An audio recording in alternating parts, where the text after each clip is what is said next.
لما عالم ما کان وما یکون ہیں۔ جنگ موتا سینکڑوں میل دور رومن امپائر کے ساتھ جنگ تھی، اور نبی پاک صلی اللہ علیہ وسلم مدینہ پاک میں تشریف فرما ہے، اور مدینہ پاک میں تشریف فرما جب آپ لشکر کو روانہ فرما رہے تھے تو آپ نے وصیتیں فرمائی، نصیحتیں فرمائیں۔ آپ نے فرمایا زید، جب تو زید جو ہے حضرت زید رضی اللہ تعالیٰ عنہ کو فرمایا تم نے جھنڈا اٹھا لینا ہے۔ فرمایا جب حضرت زید شہید ہو جائیں تو اس کے بعد حضرت عبداللہ بن رواحہ حضرت جعفر جھنڈا اٹھائیں گے۔ جب وہ شہید ہو جائیں تو پھر جو ہے حضرت عبداللہ بن رواحہ جھنڈا اٹھائیں گے۔ یعنی ان تینوں کی شہادت کی سرکار نے پہلے ہی خبر ارشاد فرمائی۔ چنانچہ حضرت زید رضی اللہ تعالیٰ نے جھنڈا اٹھایا، آپ شہید ہو گئے تو فوراً جھنڈے کو گرنے نہیں دیا۔ حضرت جعفر رضی اللہ تعالیٰ نے جھنڈے کو تھام لیا۔ وہ شہید ہوئے تو فوراً حضرت عبداللہ بن رواحہ رضی اللہ تعالیٰ عنہ آپ نے جھنڈا کو اٹھا لیا۔ نبی پاک صلی اللہ علیہ وسلم موجود ہیں مسجد نبوی میں، صحابہ کرام آپ کے آس پاس بیٹھے ہیں۔ آپ نے ارشاد فرمایا دیکھو اب جھنڈا جو ہے اللہ کی تلواروں میں سے ایک تلوار نے اٹھا لیا ہے۔ حضرت جناب خالد بن ولید رضی اللہ تعالی عنہ نے جھنڈا اٹھا لیا۔ اور دیگر احادیث میں یوں بھی ہے کہ نبی پاک صلی اللہ علیہ وسلم جب حضرت زید رضی اللہ تعالی عنہ شہید ہوئے، سرکار نے صحابہ کو فرمایا اٹھو، ہم نماز جنازہ پڑھتے ہیں ان کی۔ نبی پاک صلی اللہ علیہ وسلم نے نماز جنازہ پڑھی اور صحابہ کرام دیکھ رہے تھے جنازہ سامنے ہے، اور پھر اس کے بعد آپ نے دعا فرمائی۔ پھر اس طرح حضرت جعفر رضی اللہ تعالیٰ عنہ اور اسی طرح حضرت عبداللہ بن رواحہ ان سب کا جنازہ پڑھا، اور جنازے کے بعد نبی پاک صلی اللہ علیہ وسلم نے دعا فرمائی۔ اور یہی ہمارا طریقہ کار ہے کہ ہم سنت مطہرہ کے مطابق جو ہے جنازے کے بعد دعا سرکار کا فرمان بھی ہے اور عمل میں مبارک بھی ہے کہ نبی پاک صلی اللہ علیہ وسلم نے ارشاد فرمایا اذا صلیتم علی المیت فاخلصوا له الدعاء،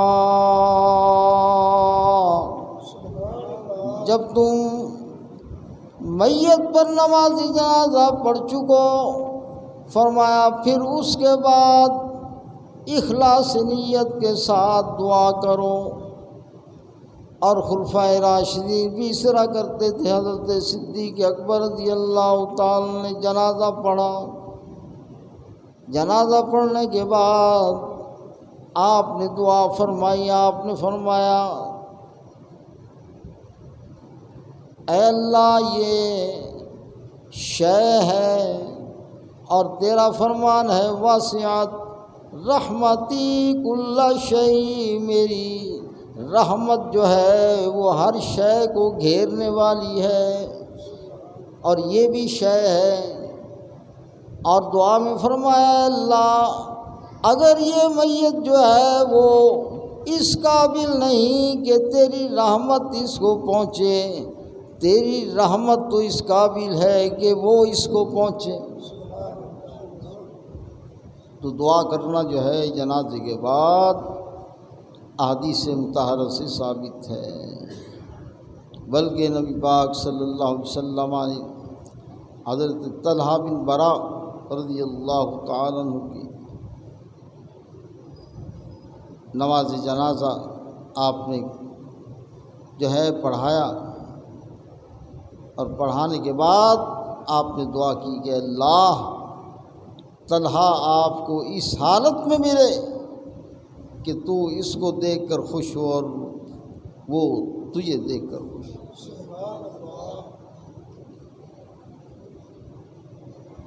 تو یہ نبی پاک صلی اللہ علیہ وآلہ وسلم کا علم پاک ہے۔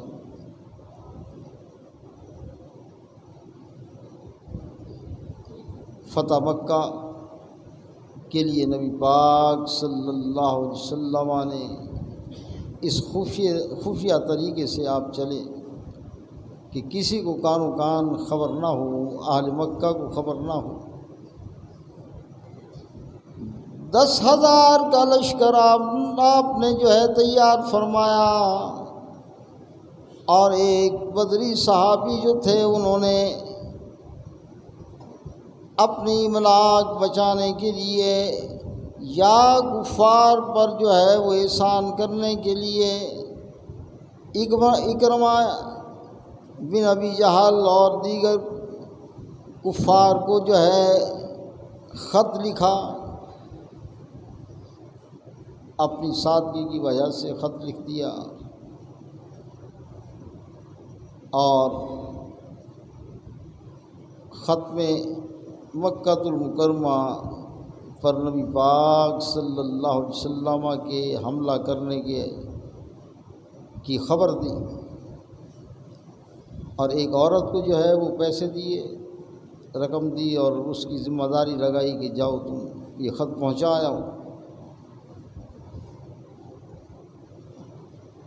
اب وہ راستے میں ہی تھی کہ نبی پاک صلی اللہ علیہ وسلم نے حضرت علی المرتضیٰ کو بلایا، حضرت مقدام رضی اللہ تعالیٰ عنہ کو بلایا، اور دیگر صحابہ 3 صحابہ کو بلایا، فرمایا گھوڑوں پر سوار ہو جاؤ، اور خاخ نامی جگہ ہے، اس جگہ پر راستے میں تمہیں ایک عورت ملے گی، اس کا حلیہ یہ ہے،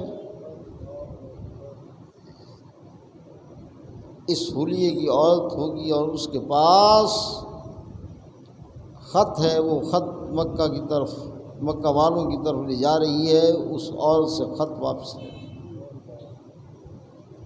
یہ تینوں حضرات گئے اور وہاں پہنچے، دیکھا کہ اسی حلیے کی عورت اسی مقام پر موجود ہے، اس سے پوچھ گچھ کی، وہ مکر گئی، میرے پاس کسی قسم کا کوئی خط نہیں ہے، تلاشی لے لو گے۔ حضرت علی المرتضیٰ رضی اللہ تعالیٰ عنہ نے ارشاد فرمایا کہ نبی پاک صلی اللہ علیہ وسلم نے اس خط کی ہمیں خبر دی ہے کہ اس عورت کے پاس خط ہے، یہ سرکار یہ ہو نہیں سکتا کہ سرکار فرمائیں اور خط نہ ہو، ایسا نہیں ہو سکتا۔ آپ نے اس عورت کو دھمکی دی کہ اگر تو نے خط نہ نکالا تو ہم خود جو ہے تلاشی لیں گے۔ وہ عورت ڈر گئی، اور اس نے سر کے اندر گندھا ہوا تھا خط، وہ خط جو ہے نکال کر دیتی۔ اب خط واپس لے کر حضرت حاتب رضی اللہ تعالیٰ عنہ کو سرکار نے بلایا، انہوں نے ساری صاف بات کر دی۔ حضرت عمر فاروق رضی اللہ تعالیٰ عنہ نے عرض کی کہ ان کی گردن اڑا دی جائے، سرکار نے فرمایا یہ اہل بدر سے ہے، اور اہل بدر کے بارے میں اللہ تعالیٰ نے فرمایا یہ جو بھی کریں ان کی ہر خطا معاف ہے، یہ اہل بدر سے ہیں، ان کی ہر خطا معاف ہے، جو مرضی کر۔ لہذا یہ بدری صحابی، ان سے غلطی ہوئی ہے، خطا ہوئی ہے، کوئی بات نہیں، اللہ تعالیٰ نے ان کی خطا کو پہلے ہی معاف کر دیا۔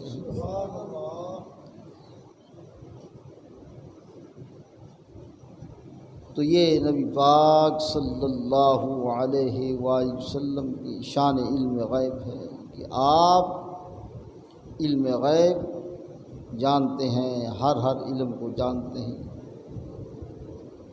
اسی وجہ سے اللہ تعالیٰ نے ارشاد فرمایا وَعَلَّمَكَ مَا لَمْ تَكُنْ تَعْلَمْ وَكَانَ فَضْلُ اللَّهِ عَلَيْكَ عَظِيمًا۔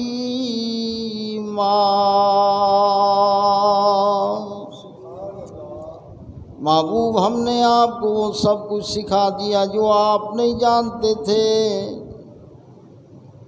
اور آپ پر اللہ کا بہت بڑا فضل ہے۔ نبی پاک صلی اللہ علیہ وآلہ وسلم آپ نے آندھی کی اطلاع دی، آپ نے فرمایا آندھی آئے گی اس جگہ پر، غالباً تبوک کا مقام بتایا، فرمایا کہ آندھی آئے گی اور آندھی ایک آدمی کو اڑا کر دو پہاڑوں کے درمیان لے جائے گی۔ جس طرح نبی پاک صلی اللہ علیہ وسلم نے فرمایا اسی طرح ہوا۔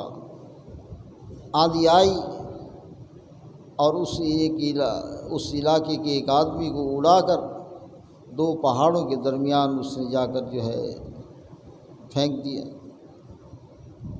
تو یہ نبی پاک صلی اللہ علیہ وآلہ وسلم کی شان پاک ہے،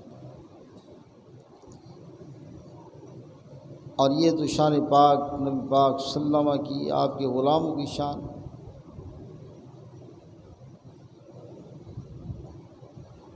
کہ حضرت کشمیر کے ایک بہت بڑے ولی کامل ہوئے ہیں، حضرت نعمت شاہ ولی رحمۃ اللہ علیہ۔ آپ نے فارسی کی شاعری میں ہندوستان کی قیامت تک کے واقعات کو بیان فرمائے۔ قیامت تک جو کچھ ہونے والا تھا ہندوستان میں، آپ نے جو ہے اپنے اس شاعرانہ کلام کے اندر جو ہے بیان فرماتی۔ چنانچہ انگریز نے جس وقت آپ کی کتاب کو پڑھا تو اس کے اندر موجود تھا کہ جرمنی سے جنگ ہوگی، اس کے بعد ہندوستان سے اس کو نکلنا پڑے گا۔ سارے واقعات جو ہیں جس طرح آپ نے بیان فرمائے تھے اسی طرح۔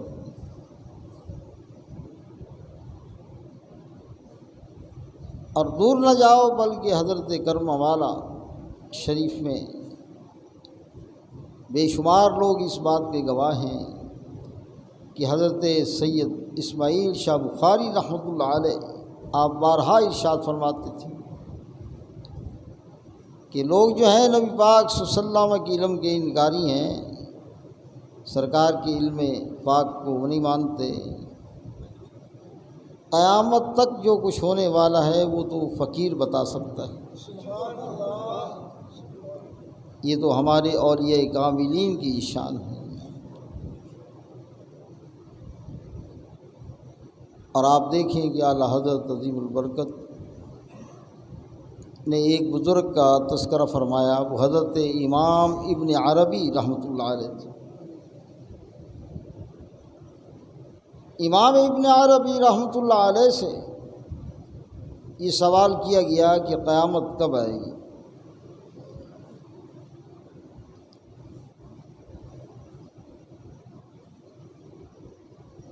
آپ نے ارشاد فرمایا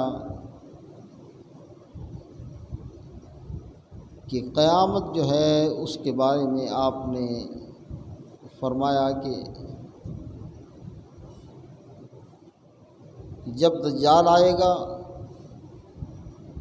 جناب عیسیٰ علیہ السلام تشریف لائیں گے تو اس وقت پوری دنیا کے اندر کوئی بھی اسلامی سلطنت موجود نہیں ہوگی، کافروں کی ہی سلطنتیں ہوں گی۔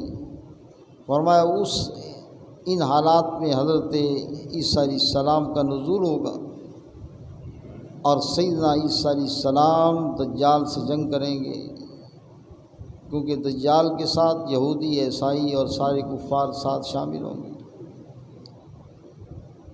تو حضرت امام ابن عربی علیہ الرحمہ نے ارشاد فرمایا کہ اس وقت جب دجال کو مقام لط پر جو ہے جناب حضرت عیسیٰ علیہ السلام قتل کریں گے تو اس کے بعد آپ 40 سال تک جو ہے وہ حکومت کریں گے، اور اس حکومت میں اللہ تعالیٰ سب کافروں کو اسلام کی قبول کرنے کی توفیق عطا فرما دے گا۔ اسلام ہی اسلام ہر جگہ ہوگا۔ 40 سال کے بعد حضرت عیسیٰ علیہ السلام نبی پاک صلی اللہ علیہ وسلم کے روضہ اطہر میں مدفون ہوں، کیونکہ اس وقت ایک قبر کی جو ہے جگہ موجود ہے، کیونکہ جو قبور کی صورت ہے وہ اس طرح ہے کہ حضرت صدیق اکبر رضی اللہ تعالیٰ عنہ سرکار کے قدموں میں اور حضرت صدیق اکبر کے قدموں میں حضرت سیدنا عمر فاروق رضی اللہ تعالیٰ عنہ کی قبر مبارک ہے، اور سرکار کے ساتھ جو ہے جگہ ایک قبر کی موجود ہے روضہ اطہر میں، یہاں پر حضرت عیسیٰ علیہ السلام دفن ہوں گے۔ اور فرمایا کہ پھر اس کے بعد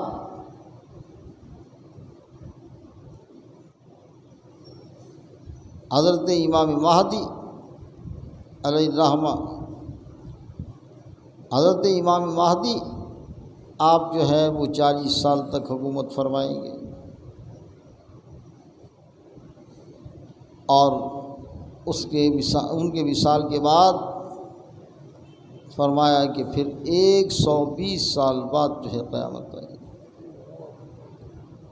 تو یہ اولیاء کاملین کی جو ہے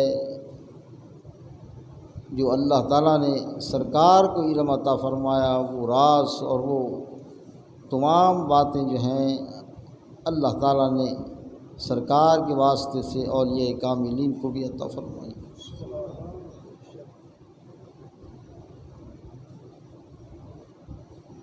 اولیاء کاملین کے حوالے سے اللہ تعالیٰ نے ایسا ان کو علم عطا فرمایا۔ جناب حضرت صدیق اکبر رضی اللہ تعالیٰ کے وصال کا وقت ہو گیا، حضرت صدیق اکبر رضی اللہ تعالیٰ عنہ نے اپنی صاحبزادی کو بلایا، حضرت اماں عائشہ صدیقہ رضی اللہ تعالیٰ عنہ کو آپ نے ارشاد فرمایا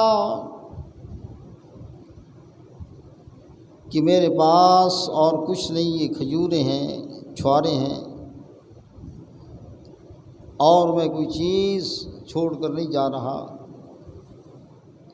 اور یہ تمہارے بھائیوں کا حصہ ہے اور یہ تمہاری 2 بہنوں کا حصہ ہے۔ انہوں نے عرض کی کہ میری اور بہن کون سی ہے جس کا آپ حصہ ارشاد فرما رہے ہیں؟ حضرت صدیق اکبر رضی اللہ تعالیٰ نے ارشاد فرمایا کہ میرے وصال کے بعد تمہاری جو ہے والدہ کے بطن سے بیٹی پیدا ہوگی، اس کا حصہ میں دے کر جا رہا ہوں۔ یہ جناب حضرت صدیق اکبر رضی اللہ تعالیٰ عنہ کا علم پاک ہے۔ حضرت عمر فاروق رضی اللہ تعالیٰ عنہ آپ کا علم پاک کہ 1500 میل دور جنگ ہو رہی ہے نہاوند کے مقام پر، اور حضرت عمر فاروق رضی اللہ تعالیٰ عنہ دشمن جو پیچھے سے حملہ کرنا چاہ رہا ہے تو آپ وہیں سے آواز دیتے ہیں، یا ساریۃ الجبل، یا ساریۃ الجبل۔ اسی طرح حضرت عمر فاروق رضی اللہ تعالیٰ عنہ کے پاس ایک نوجوان کو لایا گیا، اس نے چوری کی تھی۔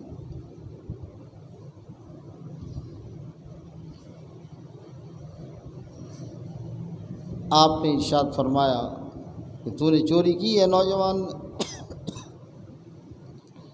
اس نوجوان نے کہا کہ میں اللہ کی قسم میں نے چوری نہیں کی ہے۔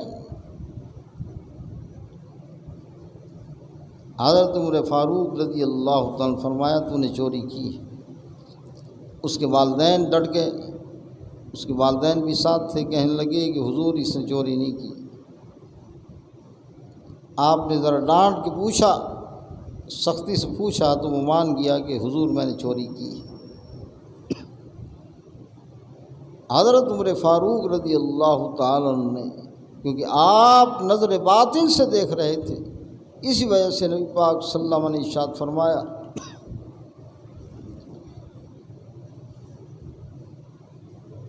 کہ اتقوا فراست المومن، مومن کی فراست سے بچو، فَإِنَّهُ يَنظُرُ بِنُورِ اللَّهِ تَعَالَى، وہ اللہ کے نور سے دیکھتا ہے۔ تو یہ نور فراست جو ہے یہ اللہ تعالیٰ ہر مومن کو عطا فرماتا ہے۔ تو نبی پاک صلی اللہ علیہ وسلم کو علم پاک جو عطا فرمایا اس کی کوئی حد اور کوئی نہیں۔ چنانچہ علماء سمجھانے کے لیے یہ کہتے ہیں کہ جس طرح سمندر ہو اور تمام مخلوق کا علم سرکار کے مقابلے میں اس طرح ہے کہ جس طرح ایک سوئی ڈبوئی جائے اور اس کے ساتھ کوئی تری لگے، پانی کا قطرہ یا کوئی تری لگے، اتنا علم پوری کائنات کو ہے۔ اور سرکار کا علم جو ہے وہ سمندر کی مانند ہے، اور اسی طرح اللہ کے مقابلے میں نہیں بلکہ سمجھانے کے لیے مثال دیتے ہیں کہ جس طرح اللہ کی علم سمندر کی حیثیت ہے، اور نبی پاک صلی اللہ علیہ وسلم کا علم پاک جو ہے وہ گویا کہ جس طرح سوئی ڈبوئی جائے، جو قطرہ لگے، پانی کی تری لگے، اتنا علم ہے۔ یعنی یہ اللہ کے ساتھ تو مقابلہ نہیں ہے، بلکہ جو سرکار کے پاس علم ہے وہ اللہ کا ہی دیا ہوا علم ہے اور عطا ہے۔ اللہ تعالیٰ سے دعا ہے کہ اللہ تعالیٰ ہمیں نبی پاک صلی اللہ علیہ وسلم کی ہر صفت کو سمجھنے کی توفیق عطا فرمائے۔ وآخر دعوانا